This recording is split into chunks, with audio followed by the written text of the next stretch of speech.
Ok, chicos, espero se encuentren muy, pero que muy bien. Estamos en la segunda clase. Espero que la primera les haya gustado muchísimo sobre el virus del dengue. En este caso vamos a hablar sobre el virus del Zika, que es también uno de los flavivirus también importantísimos que debes saberte porque se diferencian, te preguntan mucho los exámenes, diferencias entre dengue, Zika y chikungunya, y por tanto tienes que saberlo muy, pero que muy bien. Esta clase va a ser un poco más corta. ¿Por qué? Porque ya como hablamos del virus del dengue, en la parte de la familia, los géneros, las características micróbicas, podemos adelantar un poquito más porque ya es algo que vimos en la clase anterior. Entonces, lo principal que tienes que tener en cuenta en el virus del Zika es que, al igual que el virus del dengue, pertenece a la familia Flaviviridae y del género Flavivirus. ¿Qué característica tiene este género Flavivirus? Que tiene un ARN de cadena sencilla, como vimos en el virus del dengue, con proteínas M o proteína de membrana y una proteína C, esta proteína C que está asociada a una cápside icosaédrica, quiere decir, una estructura que recubre a ese ARN de cadena sencilla. Y también a nivel de la envoltura, va a tener una envoltura lipídica en bicapa, quiere decir una bicapa lipídica, con una proteína E asociada. Y saber siempre de que la proteína M y la proteína E van a ser importantes en cuanto a la adhesión a las células para llevar a cabo la endocitosis, que estas lleven, en el caso de los macrófagos, endocitosis de el virus del Zika en este caso, y de esta forma puedan entrar a la célula y replicarse. La transmisión en este caso, el virus del Zika, la diferencia que tiene con el virus del dengue es que la principal es que puede transmitirse por vía sexual y por vía vertical. Quiere decir de la madre al feto y por vía sexual. Por eso se le agrega a la transmisión por picadura que vimos en el virus del dengue. Recuerda desde ahora suscribirte porque es importantísimo para muchas personas, estimular muchísimo a que se unan y que puedan ver muchísimas clases sobre MECUBA y participar en nuestros cursos que tanta importancia tienen. Entonces, estas son las características principales del virus del Zika. La patogenia, igualita a la del dengue en cuanto a la entrada celular, a lo que va a producir. Pero de todas formas, vamos a explicarla porque siempre es importante y hay personas que se unen ahora al curso. Bueno, ese virus del Zika se va a unir a anticuerpos que están recubriendo, en este caso, a células como macrófagos o monocitos, que son las principales que atacan. ¿Y por qué macrófagos y monocitos? Ellas son inteligentes, el virus del Zika en este caso. ¿Por qué? Porque saben que el macrófago tiene una función de, vamos a explicarlo aquí, este es un macrófago, aquí vamos a explicarlo un poquito mejor, este es un macrófago que emite pseudópodos, este es en caso del virus del Zika, en caso, emite pseudópodos que recubren a ese virus y lo internalizan. Por lo tanto, el virus del Zika es inteligente y dice, me van a captar, bueno, entonces vamos para allá, que es más fácil por aquí. Cuando es entrado ese virus, ¿por qué entra? Por endocitosis mediada por ese receptor, en este caso es anticuerpo.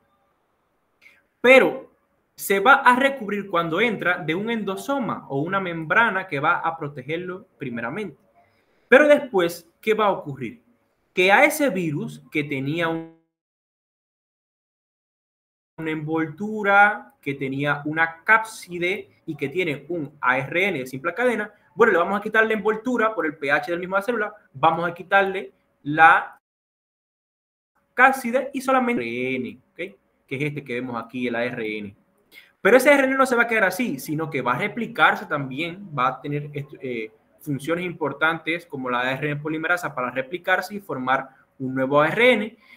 Pero lo principal que va a ocurrir es que ese ARN va a traducir toda la información genética, todas esas características que tienen en esos genes, para generar a nivel de los ribosomas una poliproteína, una proteína larguísima, que como expliqué en la primera clase, podemos verla, es como un hilo largo, pero esa poliproteína se va a fragmentar. A ese hilo o a esa poliproteína le vamos a picarla.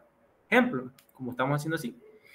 Y va a fragmentarse en qué? En proteínas individuales, que cuáles van a ser la proteasa, es decir, de que degradan proteínas, una ARN polimerasa que va a permitirle generar nuevos ARNs monocatenarios iguales por el virus que entró, que es decir, entró el virus con ese ARN, bueno, por la ARN polimerasa se va a generar un ARN similar a él. También va a generarse que la cápside, que es decir, las estructuras que recubren a ese material genético, y las proteínas de envoltura. Pero ellos no se van a quedar ahí, sino que van a llegar al complejo de Golgi y dentro de vesículas intracelulares, que es decir, van a formarse determinadas vesículas, y esas vesículas, ¿qué es lo que van a hacer? Compactar, empaquetar toda esa cantidad de proteínas que vimos por un lado con el ARN, que es decir, unir todas esas estructuras que se generan dentro del citoplasma celular para posteriormente darle una fusión, que es decir, fusionarse esas vesículas con la membrana plasmática y liberarse ese nuevo virus del Zika o ese virión del Zika. Y después que se libera, ¿qué va a ocurrir? Una lisis celular, es decir, toda esta célula va a morir. ¿Por qué? Porque ya lo utilizó, ya no le hace falta y pronto le da muerte. Esto es lo principal que debes conocer en la patogenia del flavivirus, que es lo mismo que la del virus del dengue que vimos anteriormente. En la clínica, el periodo de incubación del virus del Zika es de 3 a 14 días. Hay personas que dicen que un poquito menos, bueno, pero el rango que se establece en el Farrera, que es un libro de medicina interna, es de 3 a 14 días. Y tiene una gran cantidad de personas asintomáticas, alrededor del 80% son personas que no van a padecer las manifestaciones clínicas del virus del Zika. ¿Cuáles son las características principales en cuanto a la clínica, sintomatología y signología? Lo primero que va a ocurrir es la aparición de un exantema el primer día, que es decir, te caes, empiezas con las manifestaciones del Zika y lo primero que vas a tener es un exantema. No es como en el dengue que apareció para allá, para el quinto día, del tercer al quinto día, es que aparece el exantema, sino ya aquí desde el primer día tenemos exantema. ¿De qué tipo? Máculo-papular, que evoluciona céfalo-caudal, quiere decir primero cabeza, después el tronco, después miembros superiores y después miembros inferiores. Es decir, evolución céfalo-caudal. Con un prurito incluso más intenso que el del dengue. Un prurito que le impide a esa persona el sueño y realizar labores en el día. Y además se acompaña de una hiperemia o enrojecimiento a nivel palmar, que es en las palmas y en las plantas de los pies. ¿Qué más podemos tener? Una fiebre, en este caso va a ser baja en intensidad, quiere decir de menor a 38 grados Celsius. Recuérdense que la del dengue es mayor a 38 grados Celsius o igual a 38 para arriba, o incluso puede estar ausente, es decir, que tengas el exantema, pero que incluso no tenga fiebre. Esta fiebre va a durar generalmente, quiere decir, va a hacerse autolimitada alrededor de la semana. Es decir, alrededor de la semana la sintomatología clínica del virus del Zika va a desaparecer. Por lo tanto, es una enfermedad autolimitada, que ella misma se limita. Es decir, pasó la semana y ya desaparecieron todos los síntomas. ¿Cuáles van a ser? Un edema periarticular leve, no tan importante como el de chikungunya, pero edema al fin, que va a ser bilateral. Quiere decir que si lo encontramos, por ejemplo, en las rodillas, en una rodilla, lo encontramos en la otra. Ok, saber aquí, importante, de que vamos a encontrar, a pesar de esto, las características en cuanto a la artralgia, es decir, la aparición de dolores articulares. ¿Ok? Dolores articulares. ¿Cómo van a ser? Un dolor articular que se va a acompañar de edema periarticular, que es decir, una aparición de un aumento de tamaño generalmente alrededor de esa articulación, que va a ser bilateral, que es decir, a ambos lados lo vamos a encontrar, que va a ser simétrico, que es decir, que va a ser igual en ambos lados. Por ejemplo, si es a nivel de las rodillas, lo podemos encontrar en ambas rodillas, pero principalmente tiene predilección por articulaciones pequeñas, que es decir, articulaciones de las manos y articulaciones de la muñeca principalmente. E incluso pueden presentar también en la rodilla, como aquí en este de aquí, o incluso a nivel del tobillo también.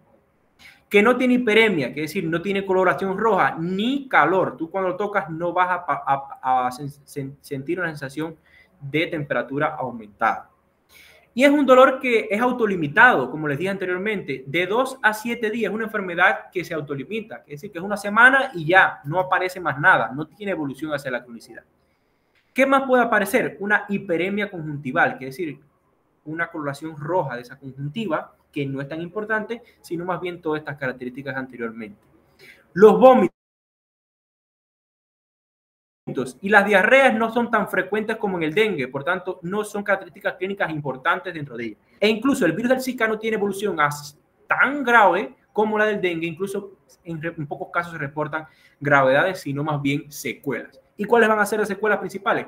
En una madre que tenga un feto y adquirió tanto en el primero como el segundo o tercer trimestre el virus del Zika, que va a propiciar un síndrome congénito del virus del Zika, que son dados por manifestaciones clínicas que todavía no se sabe qué cantidad pueden haber, pero pueden ser microcefalia, contractura de las extremidades, una hipertonía muscular, defectos visuales o auditivos, e incluso hasta el aborto en esa paciente embarazada o en esa gestante, e incluso la prematuridad o un parto generalmente, que es decir, que el niño salga antes del tiempo, para las personas que son de segundo, de primer año, que todavía no han rotado por la parte clínica. Estas son las principales características clínicas. Recuerda suscribirte, que hasta ahora, si no lo has hecho, por favor hazlo. Sería de mucha utilidad.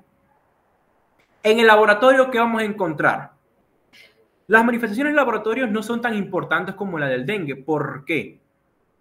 Porque aquí va a haber una leucopenia, quiere decir, van a bajar los leucocitos, pero va a ser de leve a moderada, mientras que en el caso del dengue va a ser de moderada a grave. La proteína C reactiva sí se eleva en este caso, que en el dengue generalmente es normal. ¿Y qué va a ser la proteína C reactiva? Un reactante de fase aguda que va a indicarnos una infección, en este caso viral.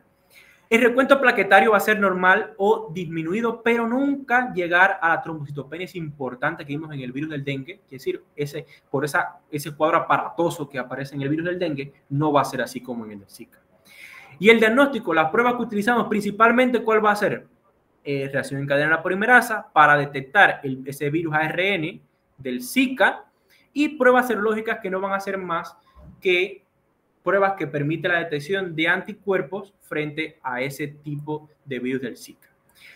La dificultad que encontramos en las pruebas serológicas, ¿cuáles van a ser? Que existen reacciones cruzadas frente a otros flavivirus. Quiere decir que puedes tener virus del Zika, o puedes tener el virus del dengue, o puedes tener el virus del chikungunya, y darte una prueba serológica positiva. Quiere decir, este paciente tiene anticuerpos frente al virus del Zika, y no es el virus del Zika, sino que puede ser el del dengue, el chikungunya. ¿Por qué? Porque tiene reacción cruzada, quiere decir que reacciona.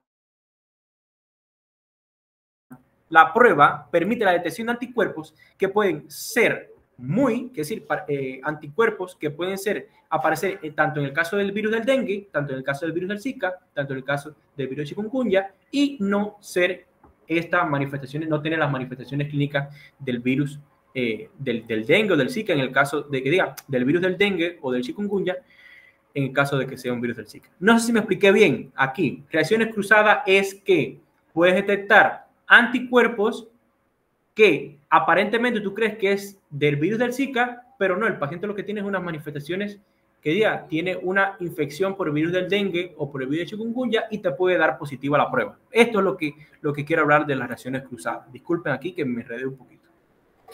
En el tratamiento, lo principal que te va a ver es que muchas veces no acude al médico ese paciente, es decir, realmente muchas veces no necesita ir al médico. ¿Por qué? Porque la enfermedad es autolimitada. Ya dice, a la semana ya no tengo más nada, no me siento más nada, no tengo evolución a la cronicidad, por tanto no voy al médico y ya no tiene problema. Lo principal que tienes que hacer es, en ese paciente, reposo mosquitero, que es decir, para evitar que esa persona, ese Aedes aegypti, pique a la persona infectada y lo pueda transmitir a esa persona sana, y la utilización de repelentes en un área que epidemiológicamente esté cargada de incidencia del virus del Zika. En cuanto a los líquidos, va a ser generalmente 6 vasos de 250 mililitros o más al día, generalmente en el paciente adulto. Mientras que en el paciente pediátrico generalmente se realiza una administración de líquidos a libre demanda por vía oral, estoy hablando, ¿ok? Si no se complique. Y el caso del paracetamol para la fiebre, que podemos encontrarlos a 500 miligramos cada 6 horas, que es decir, puede ser una tableta de 500 miligramos que la encontramos en Cuba cada 6 horas en el paciente adulto, y en el pediátrico puede administrarse de 10 miligramos por kilo por dosis cada 6 horas.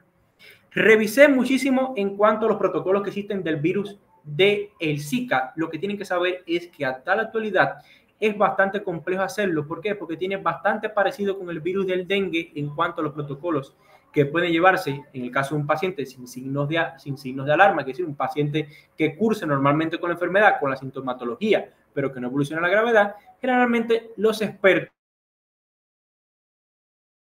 utilizan el protocolo del virus del dengue o con bastante similitud a él, porque también es un flavivirus y muchas veces el tratamiento generalmente lo que incluye es lo mismo: el reposo, que les hablé, el mosquitero, los repelentes, la administración de líquido, el paracetamol, no administrar ácido acetil salicílico porque saben de que puede aumentar los fenómenos hemorrágicos, y sobre todo en el paciente pediátrico tampoco se puede administrar antiinflamatorios no esteroideos. En cuanto a la prevención, lo mismo que vimos en la clase anterior, todas esas medidas de utilizar repelentes, eliminar todas esas aguas estancadas, todos esos recipientes tapados, taparlos que sea necesario, cambiar el agua con flores y macetas. Entonces, es lo principal, acabar con ese hábitat que puede ser propicio para el Aedes aegypti. Mientras que también se usa la administración de anticonceptivos, porque en este caso puede ser el preservativo, el DIU, es decir, la cantidad de anticonceptivos que tenemos. ¿Por qué? Porque puede transmitirse por vía sexual y pronto poder contagiarse una persona por vía sexual. Una pareja que uno tiene el virus del Zika, se la pasó a la otra y por tanto puede aparecer también en ella las manifestaciones clínicas. Recuerden, al final, en la tercera clase, en el virus chikungunya, vamos a ver un cuadro importante en cuanto a las diferencias de cada uno de ellos y queden más claros en el cuadro clínico, que es lo principal que quiero que se lleven, porque es la clínica lo que van a ver generalmente de estos 3 virus que vamos a ver en el curso. Recuerda suscribirte si no lo has hecho, porque nos vas a ayudar muchísimo frente a muchas personas que todavía no están dudando en suscribirse al canal, y de esta forma estimularlos un poco y apoyarnos muchos en cuanto a las horas de visualización que son necesarias para poder llevar nuestro canal a un siguiente nivel. Entonces, hasta aquí, espero les haya gustado la clase. Recuerden que mañana veremos el virus del chikungunya, que es una importantísimo también, porque tiene una evolución un poco más crónica, tiene una evolución un poco más compleja en cuanto a las alteraciones articulares, y que pueden de esta forma también confundirte en los cuadros clínicos, y para que no lo confundas, estamos aquí en MedCuban para eso mismo. Recuerda que el post-test va a ser pasado por el grupo de WhatsApp y de esta forma puedes obtener la certificación, y revisa siempre el vídeo, porque el vídeo a lo mejor ahora no encontraste todo, pero para la próxima vez recuerda que en MedCuban siempre brindamos una información a favor de tu salud y en este caso a favor de tu pasaje por la medicina, o si eres especialista o médico, brindes una información actualizada y que te sirva para tu práctica diaria. ¿Ok? Entonces, nos vemos en la próxima clase. Muchísimas gracias a todos y hasta la próxima entonces.